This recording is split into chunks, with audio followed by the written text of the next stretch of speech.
this is Brenda Martin with Positive Spin TV, and I'm here with Coy Satterwhite, who actually happens to be a neighbor of mine, and he is 101, just turned 101, and he's going to tell us about his journey to be 101.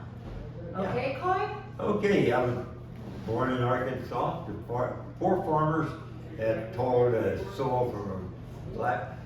Worked at, I finally graduated from high school in 1940. I spent 3 more years just working around in farm labor where I could find. Finally joined the Marine Corps in 1943 and went to boot camp at San Diego. Bypassed hunting and feeding around on the farm. Taught me how to use a gun. I wound up with going to sniper school. Become a sniper, and from a sniper, which completed that education, went over as a replacement into the 22nd Regiment, Marine Regiment, and we joined up with a full outfit when we became a full compartment. We went to invasion of Guam, and we cleaned, and I survived that one back home, and back to Guadalcanal after that, and got replacements and back in full shape, got in ready to go to another invasion. We went to Okinawa. I was wounded on Okinawa, and we landed in Okinawa the first day of May. Easter Sunday, first day of May, we walked on the beach without any bother, without any resistance. Then worked north end of the island for quite a while. Now back down toward the southern end, and a sniper found me before I found him, and he got me. Wow. And then from there, medics I have to credit for saving my life because I was pouring blood too much. He slowed the blood down to where he get me aboard a hospital shift the next morning, and we went from there. They put me in a hospital cast, a body cast, from my chest down below my knees, both knees. Wow. That was my cast. And I stayed in that cast for 5 months before I got out of the cast. In the meantime, I traveled across from Guam, from the hospital ship to Guam, to Pearl Harbor, on the freight to Mary Island and Frisco, and down to a little place, I don't know where it is now, where it exists, but it's San Margarita Ranch is a part of Camp Fountain in California. From there, when I got out of the cast, before I could walk, they transferred me to Naval Hospital in Memphis, Tennessee. That was back close to my original home. But I got out of that cast in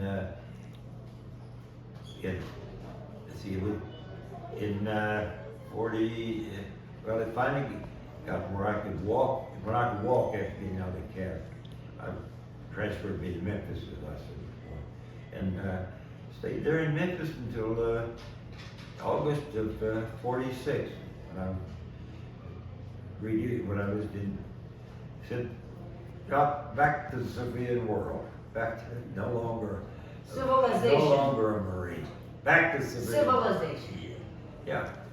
Now, while I was in the hospital, I got a leave, a convalescent leave, they call it, and I was out for 30 days. I go home.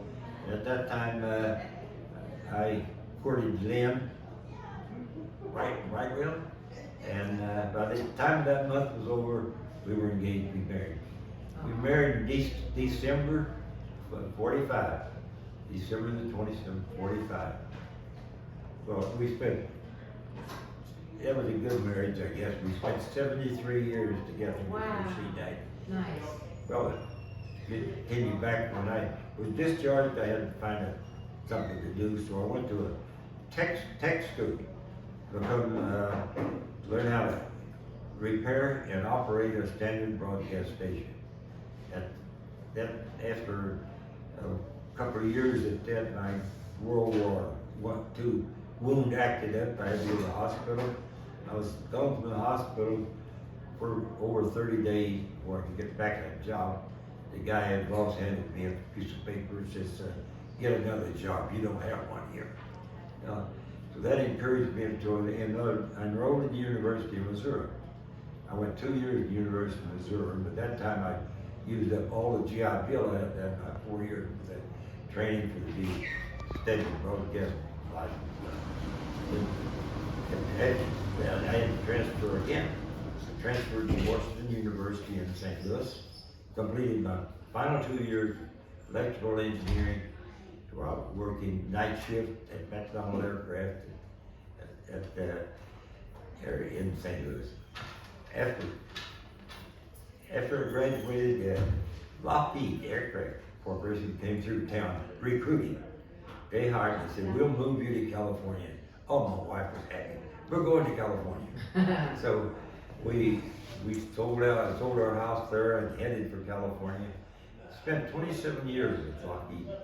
At the time I landed there, they placed me into a portion of what they call aircraft, the flight test division of the aircraft.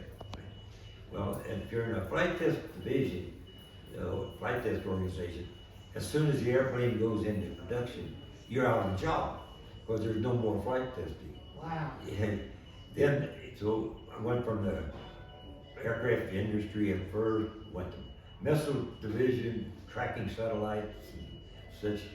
When I worked through that to become at the end of the time, at that time, the end of my career, the end of that was at Vandenberg Air Force Base. I become the launch conductor for Lockheed Spacecraft Corporation. Wow.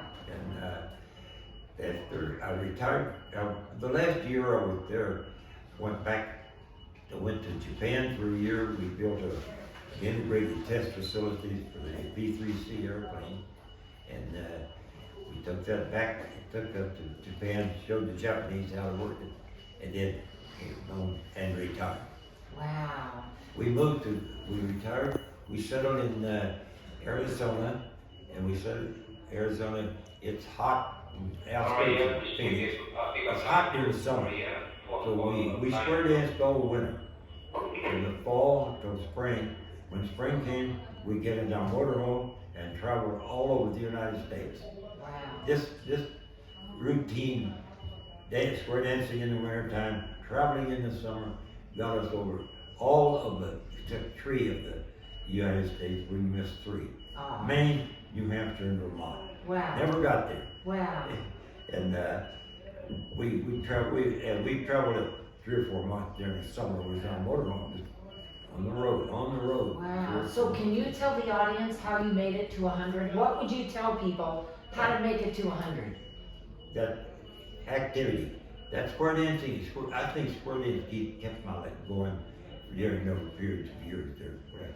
30 years that we did that. But you're so calm. We square danced for 50 years, but square dancing keeps you active, very active physically and mentally. So you've got to listen. You listen and you become very active. That's a good thing. And the next thing is your diet. You don't smoke, don't overdrink, don't get too fat. There you go. There you go. Everything. That's And great. We cooked, and mostly did not eat much prepared foods. We cooked everything from scratch through both of them. Great. Lynn and I, we worked together in the kitchen. That's why after she died, I was able to do my own cooking by myself. Good for you. Yeah, so working together with her, we learned how to cook. So Now, Coy actually played bocce ball, golf, in a golf cart at 100, mind you. And he's just an amazing man. He's going to be, actually he just turned 101 a little while ago. So, yeah, well, and while we were after I retired, we came back, our health began to fade a little bit. That's why Al Mesa get back to California, close to our daughter. She encouraged us to get close, so we did. And after I got back to California, I started golfing. I picked up golfing when I was 80 years old. My son-in-law gave me a set of golf clubs. Yep, one of a kind. That's where I started at 80. Yeah. I really enjoyed the game. We got back to California. They had a game going called bocce ball. I joined the group there, and I'm becoming a bocce ball player. He's an amazing man. And And we have to say goodbye now. yeah, Positive news. yeah.